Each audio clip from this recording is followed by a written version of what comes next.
check mo sa kanan. Then kabig na dito sa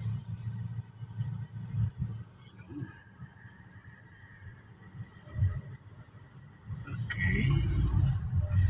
Diretso tayo. Yan. So silip ka muna side mirror sa kaliwa. Then signal ka ng kaliwa. Then buwelo ka ng konti. Dagdagan ng gas mo. Dito ka muna. Dagdagan gas. Then silip ka dyan sa kaliwa. Then isa pa tayong lane. Silip ulit. So pwede ka rin doon. Okay. Yep. Dito kasi medyo sa area na to, medyo lubak-lubak dito kasi mga truck na dito sa kabas eh. Okay. So kung makukuha natin yung sa pangalawang lane na yon, mas maganda.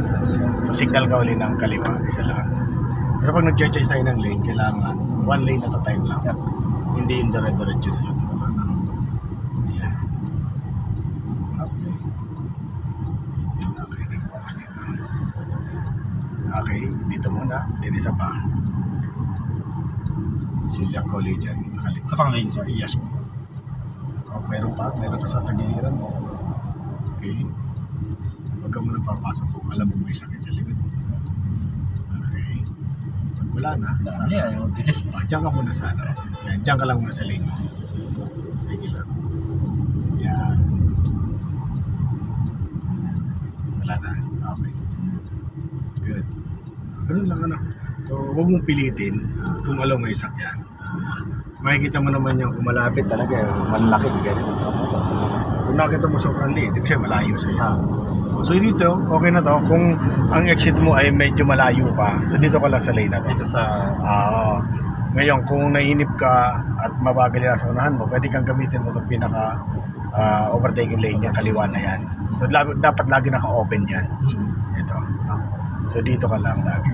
Ngayon, kung mag-exit ka naman, dapat 500 meters, kumuha ka na every 100 meters, kailangan nakuha ka ng isang lane. Pag malapit ka na, dapat mga 100 meters, kung mag-exit ka, dapat nandun ka na sa pinakatulong ka. 500 meters, dapat kinukuha mo na, kasi nandito ka. Ito yung ginagamit para sa mga light vehicle ito. Ito yung lane mo. Ito sa mga truck naman, kabilang lane. Yung bus, yung truck na malaki, tapos yung okay. So diyan, huwag ka basta papasok dyan kung alam mong hindi ka naman na-overtake. Wala mo open. Okay. Tapos siyempre titignan mo lagi yung mga guhit kung putol-putol o solid. Kasi pinapakita kasi ng guhit na yan. Ibig sabihin, pag putol-putol, hindi masyado delikado yung area na yon. Kaya ina-allowed ka niyang pumunta ka sa kabilang lane. Pero pag solid, yung sinasabi doon sa area na yon, ay medyo delikado, sa park mo kung sakaling mag-overtake ka. Kaya huwag kang mag-overtake. Yan, yung sinasabi niya, no? Okay. So kasi wala namang magbabantay sa'yo eh. So alam nga nang bantayan ka din sa expressway ng enforcer. So sa haba niyan, di ba, ilang enforcer kailangan mo dyan. So kaya may guhit. Yung guhit na lang yung ginawa nilang guide sa mga driver. So imbis na bantayan kayo, pwede ba akong overtake? Ay di tinan mo lang kung putol. Putol-putol ang guhit. Pag nakita mo putol-putol, ina-allowed ka. Pero laging safety tayo. Didig ka muna kung pwede.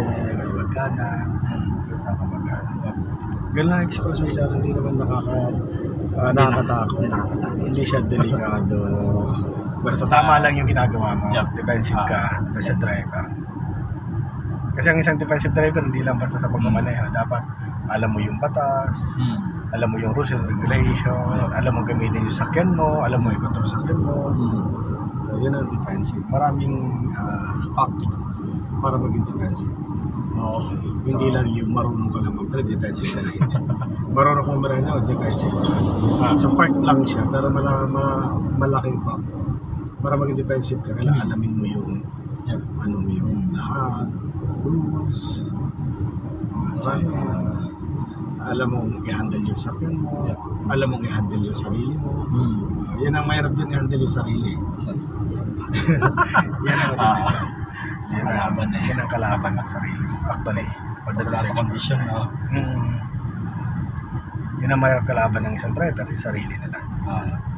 Pag may naka-overtake sa'yo, syempre, pag hindi mo napigil ang sarili mo, ay syempre, dadagdag ka rin ng bilis. Overtake, ayaw magpatalo eh. Yan ang mahirap. Okay. Kaya kailangan makontrol mo rin. Hindi lang sakyan, kundi sarili mo rin. Imbis na, halimbawa, bawal.